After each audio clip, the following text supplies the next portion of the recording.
las láminas, lo que nos vamos a enfocar mucho es en la región dorsal de la lengua, ¿sí? En la ventral no hay mucha característica, porque si nosotros nos tocamos la región dorsal, sentimos esa rugosidad, ¿sí? Que es nada más que la mucosa, ¿sí? Presentando lo que se conocen como papilas linguales, ¿sí? Que es esa proyecciones que hace la mucosa de la lengua. Mira, pero profesora, la lengua no es un órgano membranoso, no, pero la lengua está en una cavidad que se mantiene humectada constantemente. Entonces siempre se le dice que la lengua está tapizada por una mucosa, ¿sí? Entonces, esta es la mucosa que nosotros vamos a revisar, la mucosa de la región dorsal de la lengua, ¿sí? Ahí es donde vamos a encontrar a las papilas linguales. Si nosotros nos tocáramos la región ventral, veríamos que es totalmente lisa, ¿sí? No tiene tampoco contacto con el alimento.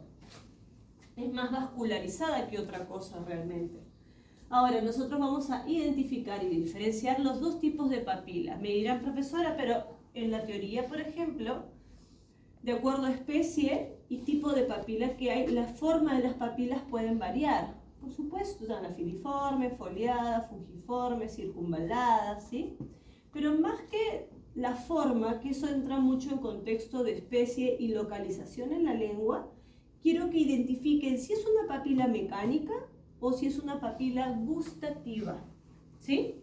Siendo las mecánicas las más predominantes. Entonces, a eso se centra mucho esta mucosa. Bien, veremos qué características tienen las papilas mecánicas. Sabemos que si es la mucosa, tiene que tener un epitelio, tiene que tener una lámina propia. Después viene toda la parte muscular de la lengua. ¿Y cómo es una papila gustativa? ¿Sí? ¿Cómo es una papila gustativa? ¿Cómo es ese epitelio, esa lámina propia? Este epitelio característico es un epitelio sensorial. ¿Por qué? Porque lo que vamos a identificar en la papila gustativa, a nivel del epitelio, son los botones gustativos, ¿sí? Entonces, eso es un patrón muy característico que nos va a ayudar a identificar a la papila gustativa. Algo que también podríamos agregar es que es muy común que por debajo de las papilas gustativas nosotros encontremos acinos glandulares. Veremos si estos acinos pueden ser mucosos, serosos o acinos mixtos o seromucosos también llamados, y se ubican mucho a nivel del músculo. Eso también nos ayuda un poco a entrar en este contexto, ¿sí? Por otro lado, las papilas mecánicas suelen representar o tener más ese epitelio, mayor proporción de queratina. En muchos casos la queratina le termina de dar la forma a la papila, ¿sí? Por otro lado, la gustativa, la queratina es muy delgada, muy delgada. Tiene mucho que ver con el desempeño funcional del botón gustativo, ¿sí? Bien, eso es lo que vamos a analizar como lengua. Y después vamos a revisar a todos los órganos.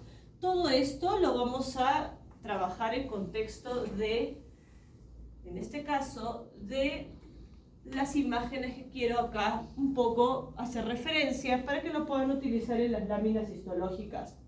Esta imagen de acá, que es el Histology Guide, es la plataforma que tiene todas las láminas histológicas. Me gusta mucho, ya saben, porque tiene un mejor alcance en definición, tiene más variedad de cosas, pero sabemos que es de medicina humana, ¿sí? Pero como referencia nos puede ayudar. Bien, en este caso tengo cortes de intestino delgado. Tengo los tres cortes, de la izquierda a la derecha, duodeno, yeyuno, ilion. Me doy cuenta que es un órgano membranoso, obviamente, están cerrados, lo que por ahí lo hace más atractivo a la vista. Pero si yo reviso la mucosa, que es el punto central de identificación y que lo venimos diciendo hace varias semanas atrás, me doy cuenta que la mucosa tiene una especie de proyecciones, ¿sí? Esas proyecciones en el intestino delgado se llaman vellosidades intestinales, ¿sí? Y estas vellosidades intestinales son características del intestino delgado. Ojo que estoy hablando de los mamíferos, ¿sí? Para que no lo tengamos que extrapolar a futuro en patología. Mi profesor hizo una necropsia de ave y me ha pasado varias veces cuando vienen a consultar, yo le digo, pero tengan cuidado, porque el ave puede variar ciertas cosas. Por eso siempre digo, hagamos referencia a las guías histológicas de ave, ¿sí? Que hay varias guías histológicas de ave, así que no se queden comparando con mamíferos, ¿sí? Bien. Entonces, estas vellosidades nos va a llamar mucho la atención, profesora, pero las vellosidades se ven en distintas formas, ¿sí? Puede variar la forma, sí. Lo que no varía es su presentación, están ahí. ¿Qué sucede si nosotros lo comparamos con el intestino grueso? ¿Sí? Lo comparamos con el intestino grueso y veo esas proyecciones. No. ¿Se ve? O sea, alguien dice, sí, bien, por acá me parece que... No, profesora, no se ve. Y eso es una característica que nosotros tenemos que tener presente, ¿sí? Las vellosidades intestinales. Pero ojo, la vellosidad intestinal no es toda la mucosa, es una parte de ella, ¿sí? Es una parte de ella. Ahora, algo que aprovechando el menor aumento, algo que nos llama la atención, por ejemplo, es que en el duodeno y en el yeyuno las vellosidades son largas, versus en el ilion, que es más cortitas, ¿sí? Esto tiene que ver mucho porque en estas dos regiones del intestino delgado, ¿sí? El área de absorción que tiene este epitelio aumenta. Tiene mucho que ver también por la actividad enzimática que se da a nivel del duodeno, ¿sí? Porque ahí va a vertirse por el conducto pancreático las enzimas pancreáticas, por ejemplo, ¿sí? También tiene a través del colédoco desemboca todo lo que es la bilis para la emulsificación de las grasas. Entonces, definitivamente la porción del duodeno y yeyuno tiene que tener un área de absorción bastante amplia. ¿Qué sucede en el ilion, por ejemplo? Porque ya el ilion es la última porción y ya de ahí se convierte en intestino grueso, ¿no? Tiene vellosidades, tiene área de absorción, ¿no? Imagínense una mucosa totalmente lisa, ¿sí? No tiene tanta cantidad de enterocitos como las que presentan las vellosidades. Pero son más cortas, ¿sí? Son más cortas. Una de las cosas que también nos llama la atención cuando queremos diagnosticarlo como ilion.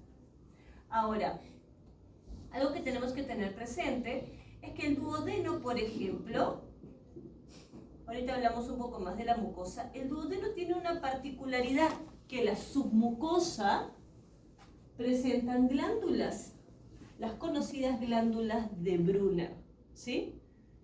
Estoy hablando de mamíferos, ¿sí? El ave no las tiene, por ejemplo. ¿Bien? Las glándulas de Brunner, ¿no? Entonces yo veo glándulas de Brunner y chicos, no importa el tamaño de la especie, yo lo he visto en roedores y las glándulas de Brunner se ven chiquititas, pero se ven, ¿sí? No estarán así en cantidad en toda la submucosa, pero si bien la submucosa, imagínate el intestino del roedor, el duodeno chiquitito, se ve la submucosa chiquitita, ahí tienen las glándulas, ¿sí? Y tiene la característica de ser glándulas mucosas, ¿no? Distinta a otras especies, por ejemplo, distinta a otros órganos, ¿no? Acá, por ejemplo, tengo en esta actividad una secreción más densa. Ahora, algo que también solamente por curiosidad, y esto no es siempre, ojo, esto no es siempre, es que cuando uno toma muestra de duodeno, suele aparecer algunas porciones de páncreas. Ese páncreas, ese órgano lobulado, que a veces, es más, lo confunden con el mesenterio y no saben, grasita o qué sé yo. Hasta en necropsia tenemos que estar atrás de los chicos de patología, bueno, diciendo, ¿dónde está el páncreas? ¿Aquel qué? Ya han hecho toda una mazamorra con el intestino. No, cuidado, ¿sí? Solo que es una curiosidad, si aparece páncreas, obviamente la porción que se encuentra es duodena, ¿sí? Aprovecho nada más la imagen, pero no es siempre. Me interesa mucho lo que está dentro del órgano. Profesora, mencionó que las vellosidades intestinales no son toda la mucosa, no. La mucosa del intestino delgado tiene dos porciones, ¿sí? Una estará conformando las vellosidades intestinales que están revestidas por ese epitelio simple cilíndrico, con glándulas caliciformes que se puedan observar. ¿Estas células cómo se llaman? Enterocitos. Fuerte, fuerte. Los enterocitos. ¿Cómo se llamarán estas células, este epitelio? Ese es el intestino, es el enterocito. Enterocito, ¿cierto? Enterocito que está en toda la parte intestinal, en verdad. ¿Bien? Pero el estómago glandular también tenía epitelio simple cilíndrico. O sea que ya desde esa porción yo voy a encontrar epitelio simple cilíndrico. Y sí, si tú terminas el esófago, en el caso de los monocavitarios, terminas el esófago, el epitelio del estómago glandular ya empieza como simple cilíndrico y se mantiene simple cilíndrico hasta terminar el tubo digestivo. ¿Sí? La pregunta es, ¿se veían igual el epitelio? ¿Se ve igual el tipo de epitelio? ¿La célula será igual? ¿Será cilíndrica? Sí. Pero no olvidemos que en el estómago glandular esta célula secretora, secreta moco, se veía distinta, se veía más abultada, más blanquecino el citoplasma. Acá se ve acidófilo. Porque ¿qué es lo que hace esta célula? O estas células. ¿Cuál es su función? Absorber, ¿sí? Entonces tiene que tener alguna característica estructural que dé esa, o proporcione esa función, ¿sí? Ahora, mencionaba que la vellosidad no solamente es la mucosa, ¿no? Porque en verdad, si uno ve el epitelio, lo reviste, a ver, una zona acá.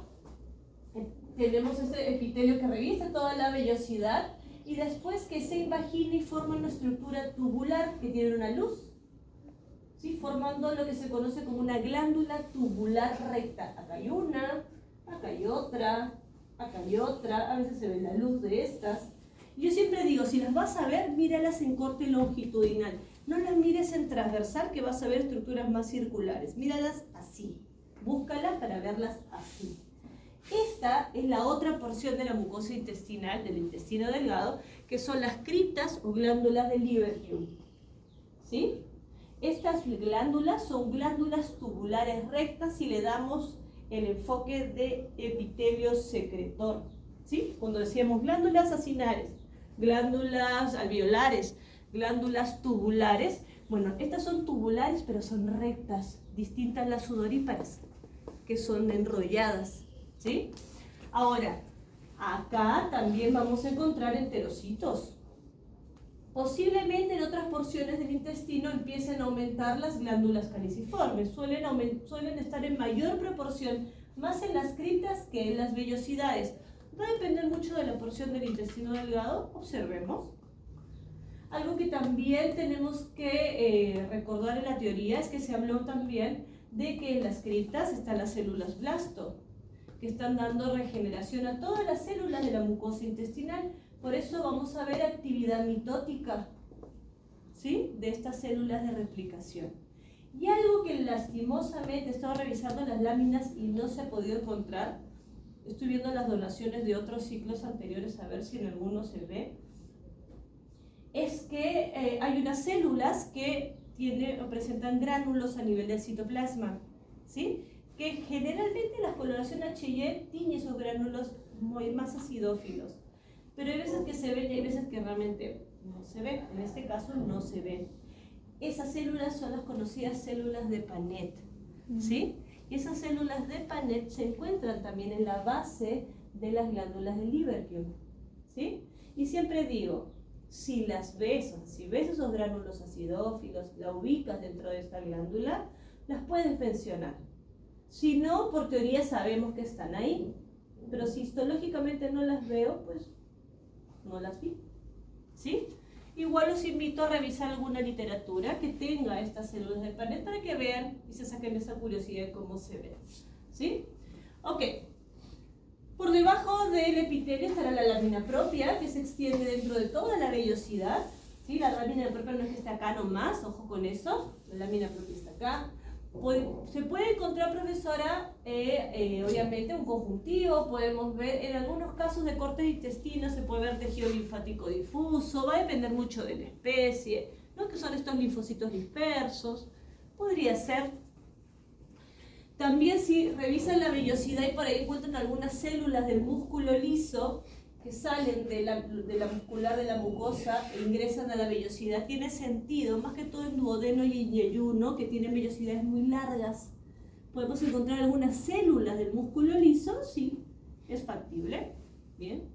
Y algo que es importante reconocer, vamos a ver si da la imagen, es que en la región apical del epitelio vamos a ver un engrosamiento.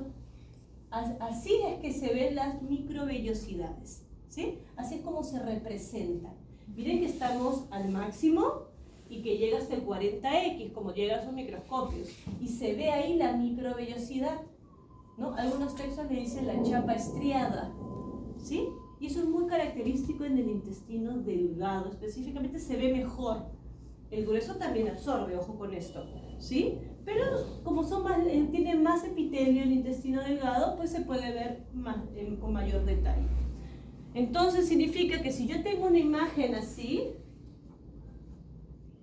¡ay! Ahí están las microvellosidades, ¿será correcto? No, no lo hagan. Porque después llega la patología 1 y me salen con esta payasada. ¿Sí? En las exposiciones, para colmo, ni siquiera en las clases, en las exposiciones. Cuidado con eso. Fíjense qué es lo que se ve y qué es lo que no se ve. Recuerden también, cuando hablen de microvellosidades, de este ribete de cepillo de los túbulos contorneados proximales, que tenemos que llegar al túbulo y revisar el epitelio y ver esta irregularidad de la región apical. ¿Sí? Lo digo porque yo soy bruja. Ustedes no se olviden, yo soy bruja. Por las puras. No, no por las puras. Miren el ilion. El ilion obviamente carece de glándulas de Brunner, además no lo vamos a entrar en contexto porque no están y no se mencionan. Algo que sí les podría resaltar, si es que tenemos una mucosa intestinal pues íntegra o lo más conservada posible, cosa que no es tan fácil, chicos, no se olviden que el intestino tiene una microbiota, ¿sí? Y que cuando uno toma muestra, ¿sí? Cuando uno toma muestra, normalmente esa microbiota tiende ya a alterarse y empieza a lesionar. Si eso le suma, si hay alguna patología, perdón, peor todavía, arrasa mucho o altera mucho el epitelio, la estructuración de las vellosidades, etc. ¿No? Es más, hasta para una imagen histológica, ¿no? A veces no es fácil tener buenos cortes, ¿bien? Pero si en caso lo tuviéramos, generalmente el yeyuno, a comparación del intestino, si comparamos mucosas del intestino del duodeno, que son las dos largas, normalmente las vellosidades intestinales del duodeno terminan en la región del ápice de manera redondeada. Y en el yeyuno tienden a ser más en punta, ¿sí? Una característica así muy sutil también de llamarnos la atención. Pero si me dicen, profesora, hay vellosidades largas, no hay glándulas de Brunner, sospecho de yeyuno, más que de un ilion, por ejemplo, ¿sí? Porque son largas. Si hacemos la comparación de la extensión de la vellosidad versus las criptas de Lieberkühn, obviamente la vellosidad gana en extensión, ¿no?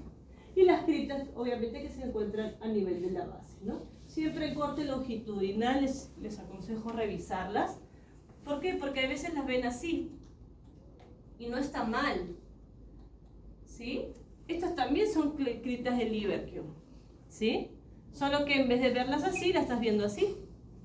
Pero no me permite ver toda la extensión, toda esta organización como realmente se da. Entonces, más que verlas así, después decir, profesora, aparecen así los glandulares, y en fin, me han dicho de todo, glándulas de Brunner, me han dicho también a futuro, ¿no? Busquen una zona, ¿sí? Porque si ustedes siguen la estructuración de las membranas, acá hay una muscular de la mucosa, no podrían ser glándulas de Brunner. Muy aparte de que puedas o no reconocer una sinomucosa, ¿sí? Cuidado con eso, ¿sí? Acá también, por ejemplo, en esta lámina de... Hay zonas donde se ve un poquito más. Miren acá cómo se ve, qué bonito se ve las microvellosidades.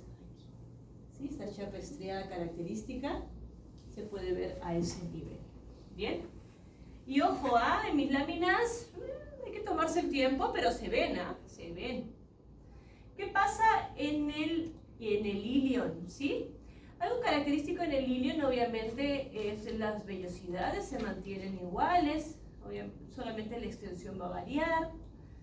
La tiene glándulas de Lieberkühn, pero lo que tiene el ilion, y ya desde el ilion puede observarse, es esta distribución del tejido linfoide. Volvemos a ver el tejido linfoide, profesora. Yo pensé que era el tema atrás, pero no. El tejido linfoide es parte también del tubo digestivo. ¿Se acuerdan cuando hablamos de los MALT? Bueno, acá está el conocido GALT. Tejido linfoide asociado a todo lo que es la parte gastrointestinal. Y esto va a depender mucho de la especie, ojo, de la especie. Bien, consideren mucho omnívoros y rumiantes que puedan tener mayor presencia de tejido linfoide. Rumiantes no, herbívoros. Que puedan tener más presencia de tejido linfoide, por ejemplo, ¿no? Bueno, animales que tienen una alimentación más variada, ¿bien? Ahora, el tejido linfoide o el GALT se puede distribuir de distintas formas. A veces lo vemos en la lámina propia como un aumento de linfocitos, como un tejido linfático difuso, o lo podemos ver agregados, definidos, formando lo que se conocen y nosotros vimos como las placas de Peyer, que pueden estar en la submucosa o también en la mucosa del órgano. Y si queremos entrar en contexto, desde el ilion es factible encontrarlas, ¿sí? Pero yo siempre les digo, ustedes quieren ver placas de Peyer y no fallar, tomen una muestra de intestino grueso, ¿sí? Ahí hay mayor presencia de estas. Ahí sí, porque podrías tener una muestra de ilion y no tener placas de Peyer. No sé si la muestra que tengo, creo que no tiene, ¿sí? Pero ya desde el ilion se puede ver. ¿Ok? Entonces revisemos ese detalle. Para después pasar al intestino grueso, acá por ejemplo se ven las placas de Peyer, ahí está a nivel de la submucosa por ejemplo, no se olviden este tejido linfoide. Ahora, si yo acerco la mucosa, obviamente visualmente me va a decir esto no hay vellosidades, ya las sé reconocer y definitivamente acá no hay. Entonces tengo que colocar lo que hay. ¿Qué les llama de esta mucosa? La abundancia de células caliciformes. Hay una abundancia, profesora, de células caliciformes. ¿Y qué sucede en el intestino grueso? En el intestino grueso las vellosidades se fueron y me queda todo lo que son las criptas del Lieberkühn. Y estas a su vez, ahí está el epitelio simple cilíndrico, que creo en la región apical se ve un poquito mejor. Está el epitelio en toda la estructura de la glándula, solo que hay tanta cantidad de glándulas caliciformes que no me permite ver bien el núcleo, ¿sí? Pero ahí está, ¿sí? Y eso caracteriza mucho al intestino grueso. Glándulas caliciformes que tiene abundantes, glándulas del Lieberkühn que tiene abundantes glándulas caliciformes, ¿sí? Abundantes. Tiene un epitelio simple cilíndrico. Bien, hay una lámina propia, una muscular de la mucosa. Por ejemplo, esta lámina propia, así de forma muy general, tiene la característica de tener tejido linfático difuso. Hay muchos linfocitos. Si nosotros revisamos toda esta lámina propia, bien, vamos a encontrar, como mencioné, a las placas de Peyer. Ahí están, a estos folículos linfoides. Bien, si en la submucosa, por ejemplo, encuentran en algunas especies tejido adiposo a este nivel, también es válido encontrar. Bien, y después las musculares. Todo también en el intestino tenemos una circular interna, una longitudinal externa. Algo que tendríamos que agregar también son los plexos nerviosos. Tiene plexo submucoso, tiene mientérico, bien, la serosa, otra membrana más. Bien, eso entra a revisión en la lámina. Pasando a las glándulas anexas, vamos a revisar rápidamente el hígado. Bien, en este caso es el corte de un hígado de porcino. ¿Por qué se usa mucho porcino? Porque el porcino es la única especie que nos puede ayudar a ver esta unidad estructural del hígado, que es el lobulillo hepático. Bien, si nosotros acercamos así, sin acercarlo al 40, nos damos cuenta que hay una delimitación. ¿Sí? Hay una delimitación. Y esto es gracias al tipo de conjuntivo, ¿sí? Que se encuentra a nivel de la cápsula, esa cápsula de Gleason que muestra o tiene el hígado, ¿bien? Que en el porcino es gruesa y es laxa, lo que hace que también pueda verse este estroma, ¿sí? Porque esto es el estroma. Bien, ese es el estroma grueso, que a veces nosotros hemos visto en órganos parenquimatosos, y que el porcino puede llegar hasta observarse, ¿no? Y ahí están los lobulillos hepáticos, que tienden a tener esta forma hexagonal, pero hay que también abrir un poco la mente a ese hexágono, ¿no? Porque obviamente acá esto no es una cosa exacta. Ahora, si nosotros revisamos un poco, vamos a enfocarnos en este lobulillo hepático.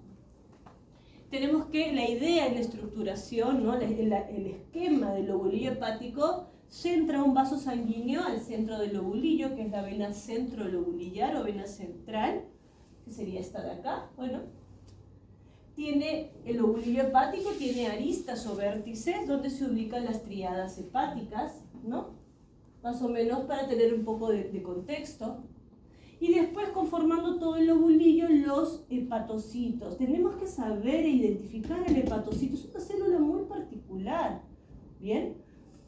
Lo que tiene interesante es que estos hepatocitos forman una especie de cordones, que es lo que nosotros vimos cuando hicimos órganos generales y les dije, chicos, este órgano tiene parénquima en forma de cordones. Y puse el ejemplo, el hígado. ¿Sí? Los cordones tienen algo interesante, que estos cordones tienden a estructurarse o a orientarse de manera radial a la vena centrolobulillar. ¿Por qué? Porque entre los cordones de hepatocitos hay un espacio. ¿Sí? Ahorita voy a sacar, obviamente. Ese es el espacio sinusoidal. Y por ese espacio sinusoidal pasa un capilar, llamado capilar sinusoide. ¿Bien? Y lo interesante es que sale desde la triada hacia la vena centrolobulillar. Por eso es su estructuración a manera radial. ¿Sí? Ahora vamos a ver un poquito este detalle rápidamente, porque lo vamos a ver acá y también lo vamos a ver en este corte de hígado, que podría ser de otro mamífero. ¿Sí? Y miren acá, si yo me acerco, ¿ustedes ven estos lobulillos? No están muy definidos. No están muy definidos. Todas las especies se ven así. No. Todas las especies se ven así. ¿Qué voy a poder ver en este corte de hígado? Identificar la vena centrolobulillar, la triada, Los espacios. los cordones, los espacios, ¿no? Sí, O sí. sea, voy a ver estos detalles. Acá sí voy a poder hablar de un lobulillo. ¿Acá puedo hablar de lobulillo? No. No. ¿Qué pasa si yo estoy viendo esta especie, pero sí veo lobulillos? Algo está mal. Por sí. No, pues. Sí. Si es esta especie, por ejemplo, perro, Ujú. y veo lobulillos, Algo veo está mal. conjuntivo acá, Está mal. algo está sucediendo, Sí. ¿sí? Tener en cuenta que el conjuntivo, para entrar un poquito en el contexto adicional, el conjuntivo suele ser un tejido que en procesos de alteraciones del parénquima, por ejemplo, empieza a cicatrizar el órgano, ¿sí? Tejido de reparación, le dicen. Entonces, a veces cuando, en el contexto de hígado, empiezan a alterarse estas células, estos hepatocitos, ¿sí? Para poder rellenar ese espacio que deja lo que está sucediendo a nivel de los cordones hepáticos, entra el conjuntivo y rellena, ¿sí? Entonces va a haber más conjuntivo, por ende nos va a llamar más la atención, y generalmente no se viene. El conjuntivo que entra no sale del órgano, no genera función, solamente rellena o repara, ¿sí? Lo que en el tiempo se puede considerar una fibrosis, ¿sí? Y son obviamente mecanismos de adaptación del órgano, pero son irreversibles, o sea, no va a volver a llegar a su característica normal, ¿bien? Entonces, eso por ahí sería algo interesante, porque lo van a ver mucho en patología, ¿sí? En procesos crónicos, como le decimos en medicina, que son procesos que han durado largo tiempo, ¿ok? Profesora, Bien. eso pasa con todos los órganos, o sea, de que se recuperan con conjuntivo y ya no es funcional, pero en la piel sí se recupera y sigue siendo funcional, ¿no? La piel. ¿Te refieres a la dermis? O sea, el profesor Santillán nos mencionó eso, ¿no? De que la piel se repara y sigue siendo funcional a comparación de los otros órganos que se reparan, y esa parte que se repara ya no es funcional. Claro, al menos que tu piel tienda a ser queloide. Queloide. ¿Cómo es? ¿Cómo es? El queloide es un tipo de tejido fibroso, o en este caso conjuntivo, que lo que hace en zonas de la piel, y eso tiene mucha la tendencia de acuerdo al individuo, a reparar, pero ya no regenerar epitelio. No sé si alguien tiende a ser queloide acá a veces cuando se hacen algún tipo de heridas y no vuelve la piel normal. ¿Las sino se hace cicatrices? como, ¿Cicatrices? Sí, son cicatrices que generalmente lo que hace se altera el mecanismo de reparación y solamente rellena de conjuntivo. Más el epitelio, la epidermis ya no vuelve a regenerar y deja ciertas marcas grandes, O sea, hay ese excepciones. engrosamientos. Podría ser, ¿sí? Ahora, acá entra un detalle. Vamos a revisar un poquito este tipo de lobulillo hepático. Ahí vemos a la vena centrolobulillar. Bien. Ahí están los hepatocitos. El hepatocito es una célula grande, poligonal, de núcleo redondo, voluminoso también el núcleo. Puede tener 1 o 2 nucleolos, por ejemplo. Y aparte, hay hepatocitos, si lo revisamos por ahí, a ver por acá creo, se ve más o menos, que tienden a presentar hasta 2 núcleos la célula. Y ser normal, ojo, porque la multinucleación generalmente no está ligada a células normales. Pero en el hepatocito sí. Bien. Entonces, si es algo que nos llama la atención, entre los cordones de hepatocitos podemos encontrar el espacio sinusoidal, que albergan en este caso los capilares sinusoidales. Bien, por eso si vemos algunos eritrocitos en este espacio es válido porque están dentro de los capilares. No sería normal si hubiera muchos eritrocitos, pero unos que otros sí. Si nos vamos a las aristas, a ver si podemos ver alguno. La triada hepática, yo siempre les digo, revisen. No necesariamente todas se vean bien. Vamos a ver si por acá podemos ver.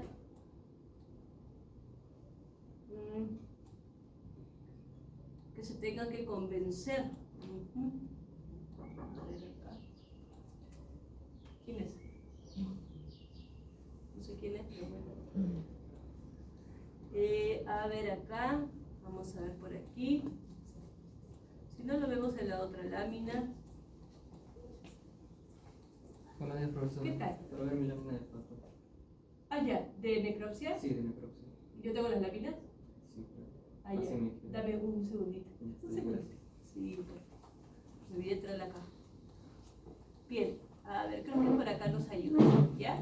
Aquí estamos acá a nivel de las aristas. Vemos la tríada hepática, conducto biliar, vena porta y arteria hepática. Va a ser importante que le demos el nombre específico, ¿sí? El espacio donde se albergan estas 3 estructuras se llama espacio porta, ¿sí? El espacio porta, hay conjuntivo, obviamente, estamos a nivel del estroma, sí lo vamos a ver también en el otro corte de hígado, ¿bien? Y podemos diferenciar una vena de una arteria, de un conducto. Recordemos el conducto y el tipo de epitelio que puede estar, en este caso, revistiéndolo, ¿bien?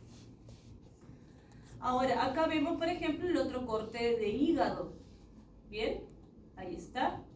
Acá solamente tratar de identificar y buscar a la vena centrolobulillar, es un vaso sanguíneo que debe estar solo. Ahí está, por ejemplo. Esta es la vena centrolobulillar. Vamos a revisar también acá a los hepatocitos, formando estos cordones. Por ahí acá hasta algunos se definen mejor, se ve el espacio sinusoidal, ¿no? Hay algunos eritrocitos que te indican que están en los capilares sinusoidales. Por ejemplo, vamos a ver algunos hepatocitos binucleados, ¿sí? Como este, por ejemplo, de acá. Y de ahí vamos a ver también en otras regiones las zonas de triadas, ¿no? El espacio porta, y que se encuentra a nivel la vena centrolobulillar, el conducto biliar, y si no me equivoco por aquí está la arteria hepática. Obviamente son vénulas y arteriolas, no son vasos sanguíneos tan grandes. Acá se ve otra triada que se ve mejor. Ahí está, vena, conducto y arteria, ¿sí? Démosle el nombre completo para saber también identificar qué tipo de vasos son. ¿Bien? Ok, vamos rápidamente a revisar lo que es el páncreas. Bien, el páncreas es otra glándula anexa al digestivo. Nosotros lo vimos como solamente islote de Langerhans y quedó ahí, ¿no? Pero el páncreas es un órgano parenquimatoso, igual al hígado, no se olviden lo parenquimatoso que es. Tiene una cápsula conjuntiva delgada de un conjuntivo laxo. Ojo que cuando describamos cápsula, describamos esos detalles, no nos olvidemos siempre hacer mención de las características. No solamente decir que tiene cápsula, decir qué tipo de cápsula es, cómo se ve esa cápsula. Algunos han llegado a ser cápsula delgada, cápsula gruesa. Y sueles también hacer su signo de interrogación. ¿Qué es una cápsula delgada y qué es gruesa? Solamente tiene conjuntivo. ¿Qué conjuntivo? No se olviden que en conjuntivo hemos visto tipos de conjuntivo, ¿sí? A su vez el parénquima acá se divide en lobulillos, porque es lobulillado el páncreas, ¿sí? Tiene lobulillos, y entre los lobulillos tenemos a las trabéculas conjuntivas que están representando el estroma grueso, ¿sí? Estas trabéculas también están compuestas de un conjuntivo laxo, ¿ok? Entonces eso es importante, tener cuidado que la cápsula no es estroma, y al revés tampoco, ¿sí? La cápsula se queda acá, el estroma está dentro, ¿sí? Así que no pongamos cápsula entre paréntesis estroma grueso o estroma grueso entre paréntesis cápsula, porque eso no es válido, ¿ok? Cuidado con eso. Detallar tipo de conjuntivos y ubicación va a ser importante. En estos lobulillos, llamados lobulillos pancreáticos, ¿se acuerdan del timo? Los lobulillos tímicos, por ejemplo, tienen estas dos regiones, ¿ok? Tenemos la región de los islotes de Langerhans, que es esta agrupación de células más pálidas formando, o acidófilas formando estos islotes, ¿no? Llamados islotes de Langerhans, esta forma de distribución muy separada que tienen dentro de los lobulillos. Que decíamos, se observa este nido celular, se habla de este estroma vascularizado que tiene el islote. Bien, pero todo lo demás es el páncreas exocrino, que es casi más del 85% del área funcional. Bien, y esto está en relación a un tipo de glándula, que obviamente se va a repetir en todo el parénquima, que son los acinos pancreáticos. También el páncreas tiene esta forma acinar. Bien, acá vemos un acino, acá vemos el otro. La característica del acino la hemos visto desde la segunda semana de clase, donde decíamos estas células están juntas, ¿sí? Organizadas formando esta especie de estructura a manera de flor, ¿bien? Que en algunos casos hasta se ve un pequeño espacio al centro del acino, hay veces se ve, a veces no se ve. Algo que caracteriza a los acinos es que las células son de forma piramidal, y en este caso la célula, el núcleo, perdón, es redondo y no está al centro, ¿sí? Este núcleo tampoco está tan a la periferia, que digamos, se encuentra excéntrico, ¿sí? Se encuentra hacia un lado, ¿ok? Algo que tiene también el acino pancreático, que no lo vamos a ver en otro tipo de acinos, es que dentro del citoplasma, no sé si ustedes lo ven más acidófilo, es por los gránulos que se encuentran dentro de este citoplasma, por el tipo de secreción que tiene, o función secretora, que secreta estas enzimas pancreáticas, lo que hace que nosotros podamos ver estos gránulos más acidófilos a nivel del citoplasma, ¿no? Y se ve lo basófilo que se ve alrededor, en este caso a nivel del núcleo, y da esos tonos totalmente distintos de comparación, ¿no? Muy característico de los acinos pancreáticos. Así no veíamos en mucoso, por ejemplo, ¿no? Cuando hablamos de esófago, ¿ok? Profesora, pero si tiene porción secretora, significa que también tiene una porción que conduce. Se mencionó que toda glándula exocrina tiene que tener una vía de conducción, porque es la única glándula que todavía mantiene un contacto con una cavidad o con el exterior, distinto a la glándula endocrina, claro. Y hay unos conductos que están dentro de los lobulillos, ¿sí? Vamos a buscar alguno de ellos. Si lo vemos en un lobulillo, buscamos acá, en este lobulillo se ve. Ahí está, ¿sí? Hay estos conductos, ¿no? Sabemos, miren el epitelio, son los llamados en el páncreas los conductos intercalares o intercalados, le dicen, que se encuentran a nivel del lobulillo pancreático. Pero vamos a ver otros conductos más grandes que se encuentran en el estroma, o sea, en las trabéculas conjuntivas. Son estos de acá. Son los conductos interlobulillares, ¿sí? Revisemos el epitelio. Estos conductos, que pueden estar en contexto de páncreas o de glándula salival, por ejemplo, pueden variar el tipo de epitelio. Pueden ser cúbicos, pueden ser cilíndricos, pueden ser estratificados. No puede tener dos estratos, uno solo. Puede agregarse otras estructuras, por ejemplo, en algunas especies en el páncreas, en los conductos que se encuentran, que cada vez se van haciendo más grandes, puede haber glándulas caliciformes, ¿no?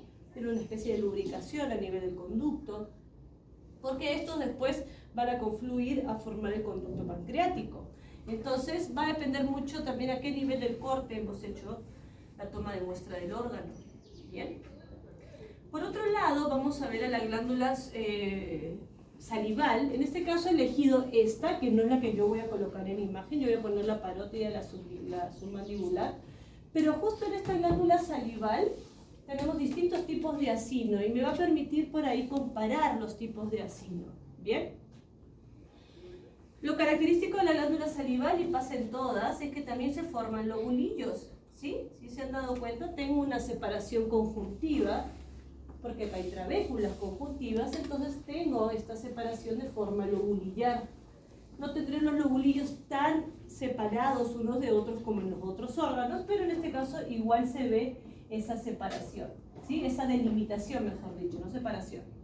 Y las trabéculas conjuntivas, más de un conjuntivo denso que laxo, ¿sí? Ahora, vamos a revisar los acinos, ¿sí? Vamos a revisar estos acinos mucosos, por ejemplo, ¿no? Profesor, esto ya lo he visto.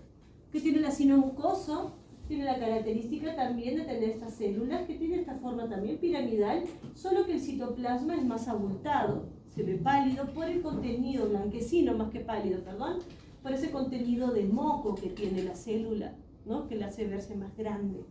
¿Bien? Por eso también el acino se ve grande. ¿Bien? Acá el núcleo sí está en la periferia, no se olviden el desplazamiento que tiene el núcleo por el contenido de lo que produce cada célula. Y tiene esta forma acinar o a manera de flor. ¿Sí? Los acinos mucosos. ¿Qué pasa con los serosos? Los serosos es otro cantar. Miren acá. Estos son los acinos serosos. Como lo que secreta esta célula es más líquida, ¿sí? No tengo una movilización de la célula también es excéntrica, el núcleo, perdón, es excéntrico, los acinos se ven más pequeños, ¿bien? Y obviamente el citoplasma, como toda célula, tiene esa coloración acidófila, ¿bien? Algunos se ve hasta un poco el espacio en el interior del acino, hay veces que no se ven, ¿ok? Bien, y aprovechando la imagen, que esta imagen es más o menos, acá hay uno y acá hay otro, tenemos la porción conductora, que se encuentra dentro de los lobulillos. Bien, estos conductos, a diferencia del páncreas que le decíamos intercalares, estos se llaman conductos estriados y se encuentran dentro de los lobulillos. ¿Sí? Porción conductora. ¿Cómo se ven, profesora, los acinos seromucosos? Así se ven. Obviamente vamos a ver estas células mucosas formando el acino mucoso, que predomina mucho, se ven, obviamente son más vistosas, pero viene un detalle. Hay células serosas que se adosan al acino a manera de media luna, ¿sí? Miramos este acino y vemos cómo se acoplan estas células que son distintas a estas de acá. Y esto que se acopla a la manera de media luna forman en conjunto el acino seromucoso, ¿sí? Como este, y de acá hay células serosas. Por ejemplo, o parecido, y se ve mejor en mi lámina, se ve en la glándula submandibular, ¿sí? Por ejemplo, como ejemplo le he puesto la glándula submandibular, que tiene acinos seromucosos. Algunos le dicen mixtos, otros seromucosos. Bien, y así es como lo podemos identificar.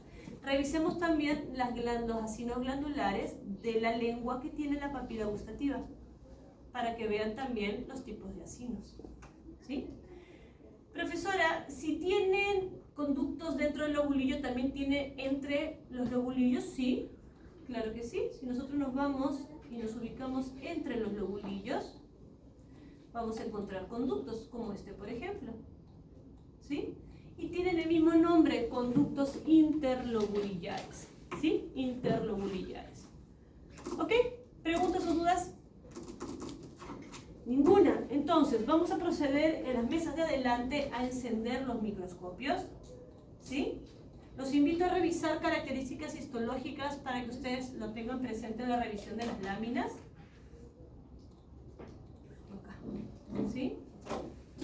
Así que encendemos los microscopios de estas dos mesas, ¿ok? Para poder revisar.